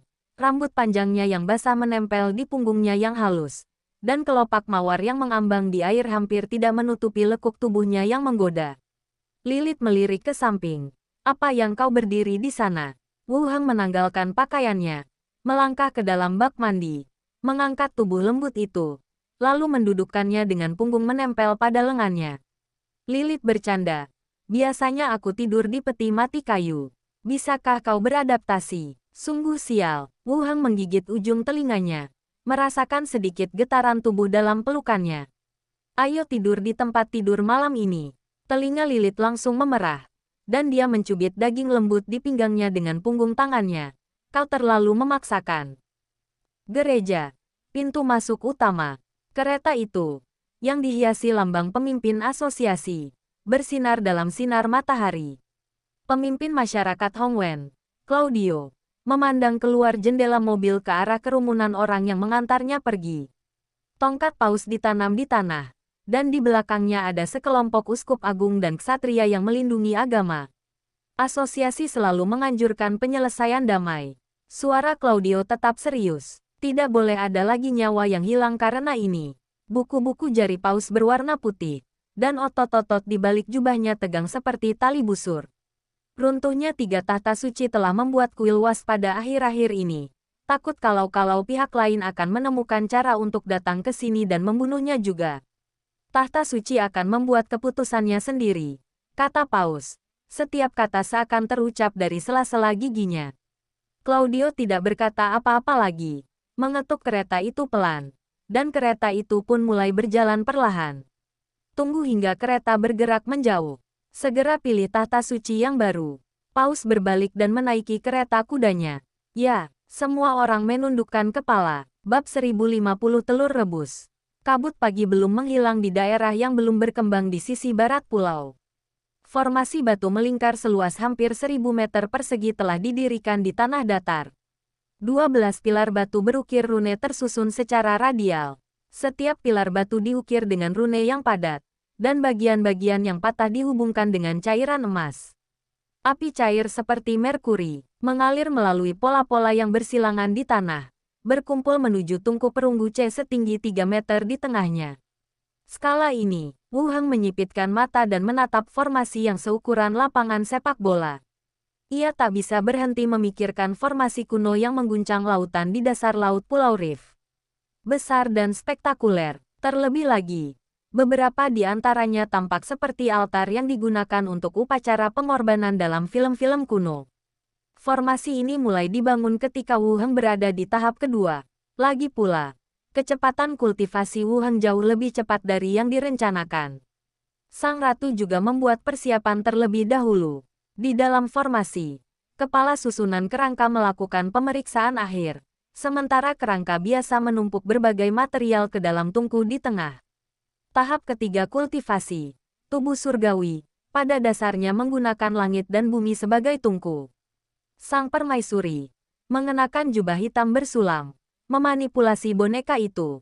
Materi-materi ini hanyalah inisiator, penyempurnaan sejati terletak di dalam dirimu.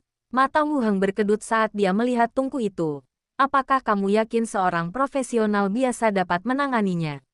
Sang Ratu meliriknya dan berkata, tidak ada bahaya bagimu.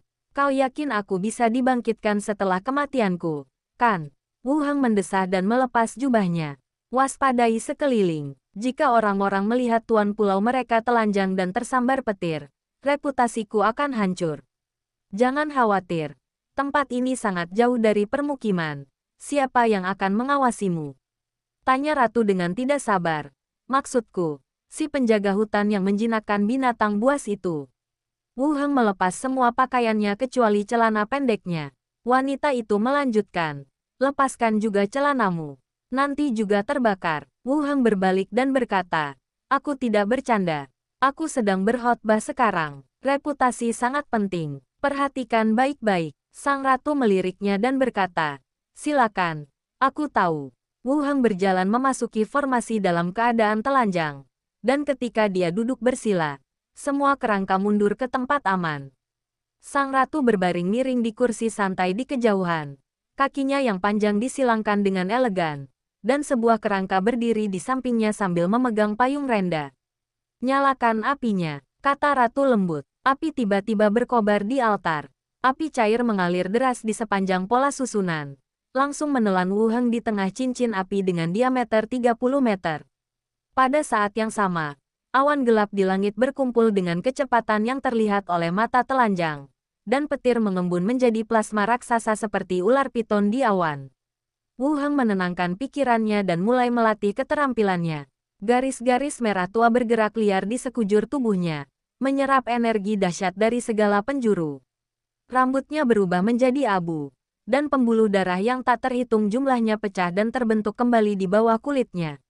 Jepret gelombang, awan gelap muncul di atas kepalanya, dan sambaran petir pertama menyambar, menyelimuti tubuh Wu Heng. Kemudian, petir kedua dan ketiga turun, menenggelamkan sosok di tengah. Rumah besar pemilik pulau, para anggota keluarga perempuan masing-masing mempersiapkan rencana latihannya sendiri. Pada saat ini, pintu terbuka dan Xiao Xiao masuk sambil melompat-lompat. Di belakangnya, Lilith, yang mengenakan gaun panjang hitam yang indah dan sarung tangan renda, berjalan perlahan ke ruang tamu. Semua wanita itu tercengang, lalu memberi hormat serempak. Kepala Lilith. Ekspresi Lilith tidak berubah sama sekali. Dan suaranya dingin. Sama-sama. Xiao Huang memegang tangan Lilith dan berkata, "Saudari Lilith, aku ingin melihat efek dari teknik pemurnian tubuh." Gadis-gadis itu saling berpandangan, tetapi tak seorang pun berbicara. Teknik pemurnian tubuh adalah praktik rumah tuan pulau. Teknik ini tidak diungkapkan kepada orang luar kecuali mereka yang memiliki hubungan dekat dengan Wu Heng. Lilith melirik yang lain dan berkata lembut, "Wu Heng tahu aku datang.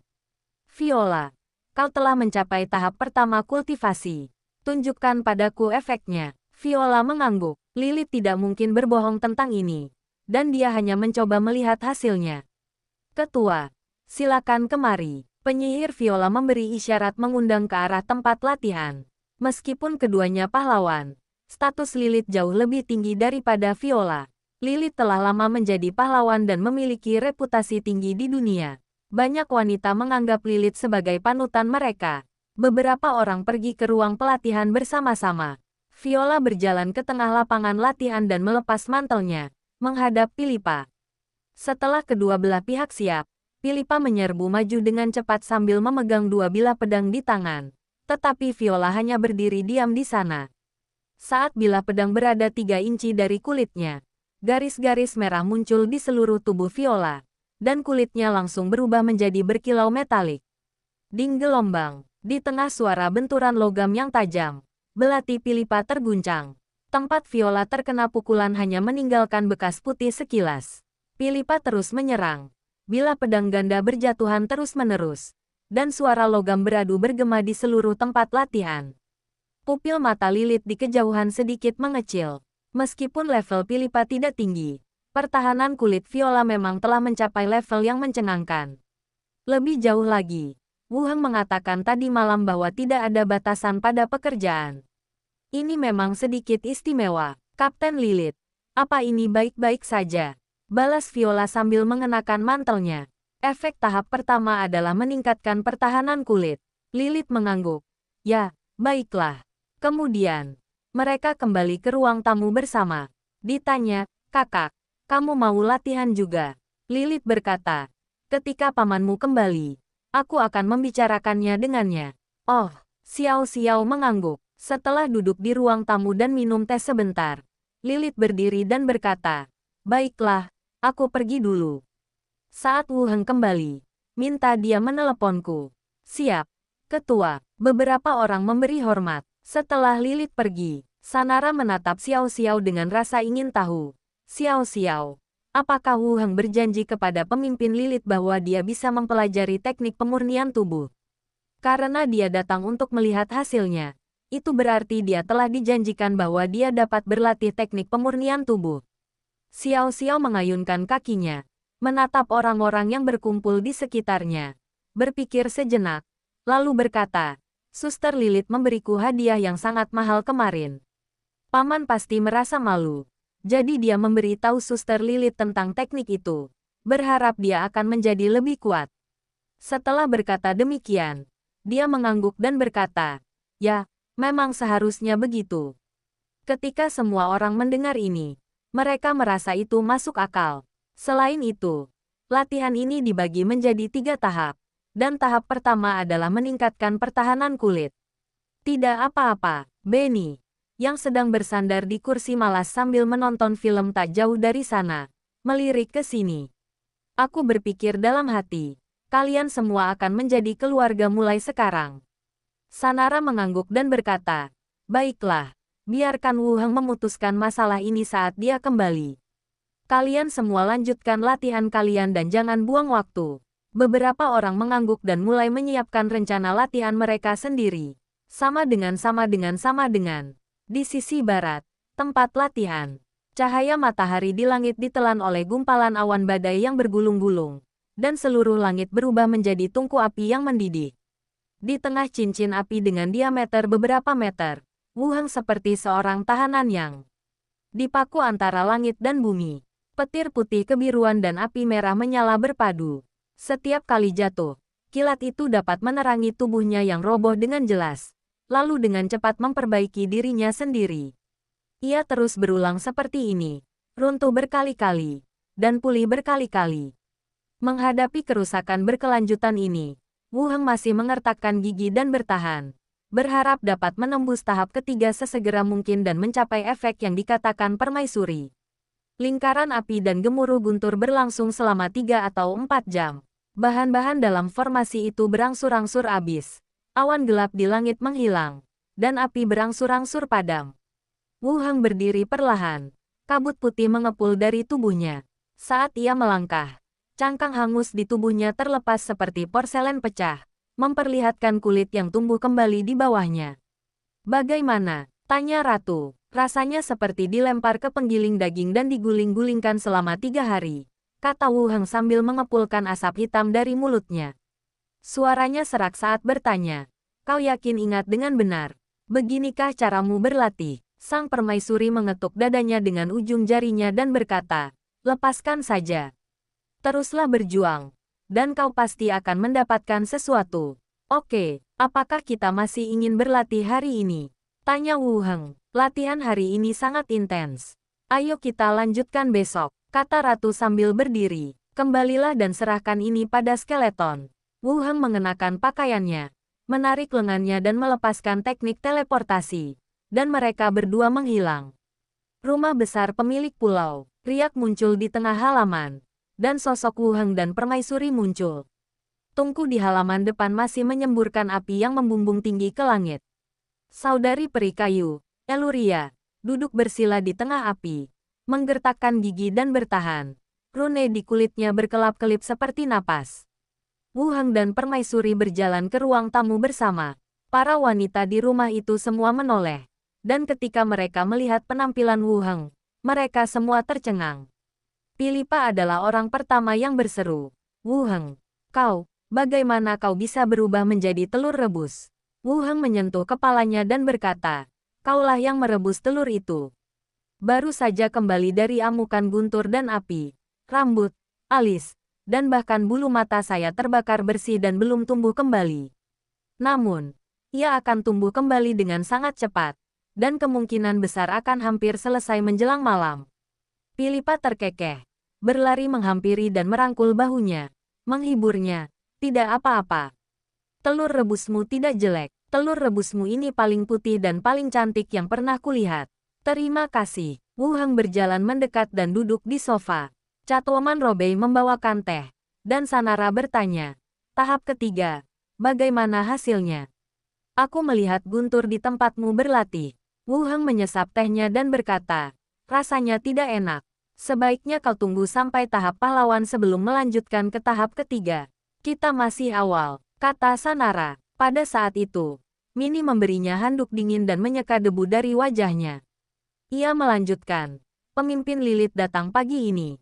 Suster Viola mendemonstrasikan hasil tahap pertama teknik pemurnian tubuh kepadanya. Pemimpin tampak sangat tertarik dan berkata ia akan datang berlatih besok. Aku tahu. Wu Heng mengeluarkan ponselnya dan melihatnya. Benar saja. Ada pesan dari Lilith. Kontennya juga sangat sederhana. Saya merasa teknik pemurnian tubuh ini sangat bagus. Saya akan datang ke sini untuk mencoba mempraktikkannya besok. Wu Heng dengan cepat menjawab dengan, oke. Lalu dia berkata, Lilith juga akan datang latihan besok. Oke, Minnie mengangguk. Dia bertanggung jawab atas pengadaan material. Jika ada satu orang lagi, material yang dipesan harus lebih banyak. Setelah menyelesaikan pembicaraan bisnis mereka, para wanita bertanya tentang intensitas tahap ketiga dari kultivasi. Faktanya, kita juga bisa melihat sesuatu dari penampilan Wu Heng. Cukup menyedihkan, jika dia, seorang pahlawan, telah menjadi seperti ini. Bukankah para profesional biasa akan berada dalam bahaya yang lebih besar? Setelah mengobrol dengan beberapa orang sebentar, Wu Heng bangkit dan naik ke atas untuk mandi. Sama dengan. Di kamar mandi, dalam uap air yang berkabut, Wu Heng menyandarkan kepalanya di tepi bak mandi dan membuka nilai keimanan di panel. Iman, 19.412/50.000. Tingkat pertumbuhannya masih sangat cepat. Kalau begini terus, Wu Heng menyipitkan matanya. Aku pasti bisa mencapai level pahlawan tahun ini. Kerajaan Yeko telah mengusir personel tahta suci dan mendirikan gereja-gereja pencerahan spiritual di berbagai tempat, termasuk di wilayah Peri Kayu dan sekitar kota Lentang. Sudah ada beberapa gereja, namun Wu Heng masih berencana untuk memfokuskan arah pengembangan utamanya pada dunia zombie. Tidak seperti dunia lain. Informasi disebarkan dengan sangat cepat di dunia zombie. Dan bahkan tanpa membangun gereja, doktrin dapat disebarkan dengan cepat. Terutama karena populasinya jauh lebih besar. Lalu minta Li Yahong untuk meningkatkan investasi dan mencoba mempersingkat waktu. Memikirkan tahta suci, Wu Heng merasa sedikit bingung. Setelah membunuh 3 pahlawan tahta suci, tidak ada lagi berita yang datang dari sana. Sebenarnya tidak sulit untuk membayangkannya. Teruslah menghasilkan pahlawan secara diam-diam. Vatikan ingin menunda. Jadi saya sendiri yang akan menundanya. Jika aku menjadi dewa, tak seorang pun dari mereka akan mampu bertahan hidup. Terlebih lagi, dengan kekuatannya saat ini, bahkan jika tahta suci menambahkan 3 pahlawan lagi, mereka hanya akan menyerahkan mayat para pahlawan kepadanya. Terutama sekarang setelah saya membuka teknik penyempurnaan tubuh tahap kedua. Pada tahap pertama, mereka dapat membunuh pemimpin agama dengan pukulan acak, dan tahap kedua akan lebih dahsyat lagi. Saya tidak tahu kapan fase ketiga akan berhasil. Meski efek tahap ketiga agak repetitif dengan karakteristik sang pahlawan, saya tetap menantikannya. Setelah mandi cepat, Wu Heng bangkit dan berjalan keluar dari kamar mandi. Keesokan harinya, pagi, Wu Heng menyelesaikan tahap ketiga pelatihan hari itu dan kembali ke kediaman kepala pulau dengan ekspresi telur rebus segar di kepalanya. Di area pelatihan di halaman, Lilith sedang duduk bersila di tengah perapian. Wu Heng memperhatikannya, tetapi tidak terlalu memperhatikannya. Lilith adalah pahlawan seperti dirinya, dan dia lebih berpengalaman dan lebih mudah beradaptasi dengan berbagai lingkungan. Pelatihan semacam ini seharusnya tidak menjadi masalah baginya. Dia kembali ke ruang tamu, menyapa para wanita di rumah, lalu naik ke atas untuk mandi. Setelah berendam sebentar, pintu kamar mandi terbuka dan Minnie masuk sambil membawa baju baru. Tuan, Nona Letili sudah datang. Ya, Wu Heng keluar dari bak mandi. Wajah Minnie menjadi sedikit merah saat dia membantunya mengenakan pakaiannya. Wu Heng menyentuh wajahnya dan berkata, "Ada apa? Kamu sudah pernah melihatnya. Kenapa kamu tersipu? Aku belum pernah melihatmu berkepala botak." Minnie mengangkat kepalanya dan mengerjap nakal. Wu Heng menggaruk hidungnya dan mengulurkan tangan untuk mengancingkan pakaiannya. Setelah berpakaian, turunlah ke bawah. Kepala lokal kelompok lambang ular, Peri Pirang Ladili, mengenakan gaun biru muda dan duduk di sofa sambil mengobrol dengan Sanela. Melihat Wu Heng keluar, Letili segera berdiri dan memberi hormat. "Tuan Kepala." "Baiklah, duduklah." Wu Heng tersenyum dan duduk di seberangnya. Lei Daili berkata, "Tuan, saya datang ke sini terutama untuk membawakan 2 alat peraga yang saya beli terakhir kali. Nona Minnie bilang Anda sangat membutuhkannya. Jadi saya langsung mengantarkannya begitu saya tiba." Sambil berbicara, ia menyerahkan sebuah cincin ruang angkasa. Wu Heng mengambil cincin itu dan memeriksa ruang di dalamnya. Dia mengangkat alisnya. Ada 22 cermin tubuh bayangan dan 17 kubus cahaya dan bayangan. Kelompok lambang ular cukup efisien.